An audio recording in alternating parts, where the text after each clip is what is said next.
suis très contente de Quartz, qui est bien resté avec moi. Il a fait une bonne reprise, bien fluide.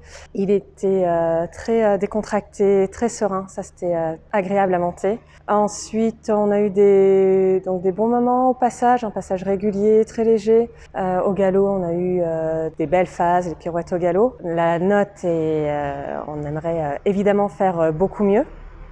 Mais voilà, j'ai envie de retenir que les points positifs. Voilà, j'aimerais en effet faire une reprise sans faute. À côté de ça, voilà, la reprise a été bien appréciée par les juges. J'ai des jolis commentaires, une belle harmonie avec le cavalier, un joli cheval. Voilà, c'est toujours agréable. Je pense que la relation qu'on a avec Quartz ressort aussi sur le rectangle et est appréciée par les juges.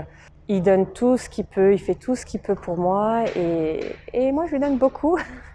Il a une place très importante dans la famille.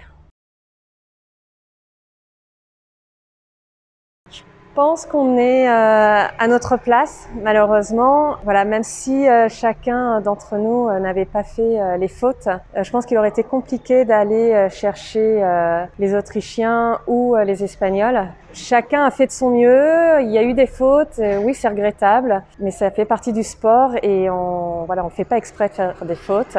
On fait toujours au mieux et on prend des risques et des fois ça paye, des fois ça paye pas. Faut continuer à travailler, faut essayer de mettre toutes nos chances de nos côtés, mais pour ça c'est un coût. C'est un investissement sur des chevaux de qualité, d'envergure internationale. Et ça, c'est pas évident. Et à trouver des partenaires qui peuvent nous aider à investir. Et ensuite, c'est aussi pour moi une question d'entraînement. Avoir un coach au quotidien qui puisse nous aider. Et pareil, ça a un coût. Et c'est aussi une question de planning avec le coach. Et c'est vraiment pas évident. Que toutes les planètes s'alignent.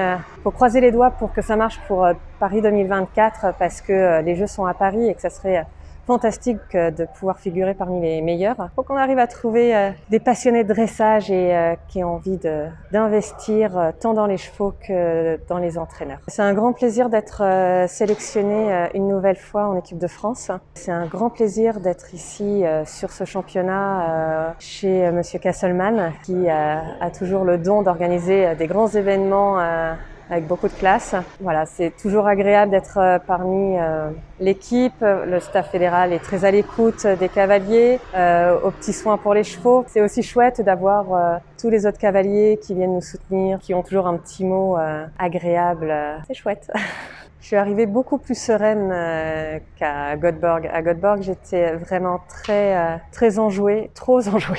C'était pas assez bien pour la concentration. Voilà, donc l'expérience, les grosses compétitions auxquelles j'ai pu participer, comme les Coupes du Monde ou le CDO de Rotterdam en équipe de France, tout ça, c'est des événements qui me permettent d'être aujourd'hui beaucoup plus sereine. Ce qui me permet aussi d'être plus sereine, c'est que je connais les lieux. J'étais déjà venue 2 fois ici à Hagen. Voilà, donc tout ça me permet d'arriver sur ce championnat plus posé, plus calme. Et c'est important de pouvoir juste se concentrer sur ce que j'ai à faire et pas être diverti par ce qu'il y a autour et pas me laisser gagner par le stress ou le mauvais stress. Quartz est toujours en pleine forme et tout le monde est toujours étonné, que ce soit les vétérinaires ou les autres cavaliers, mais c'est vrai que j'ai une chance extraordinaire d'avoir un cheval qui a un physique de rêve et j'espère que ça va continuer à durer pour que je puisse avoir la chance de continuer à monter sur des événements comme ici. La suite de programme, il faut qu'on en discute avec mon père et le staff fédéral pour voir ce qui est possible de faire. J'en ai pas encore parlé, mais c'est vrai que j'aimerais bien participer à des étapes Coupe du Monde. Il y a aussi le concours du Mans qui est dans 1 mois. Voilà, essayer de faire des concours qui sont pas trop loin ou qui sont bien organisés et à la fois aussi aller participer à des beaux internationaux au cours de la prochaine année qui arrive.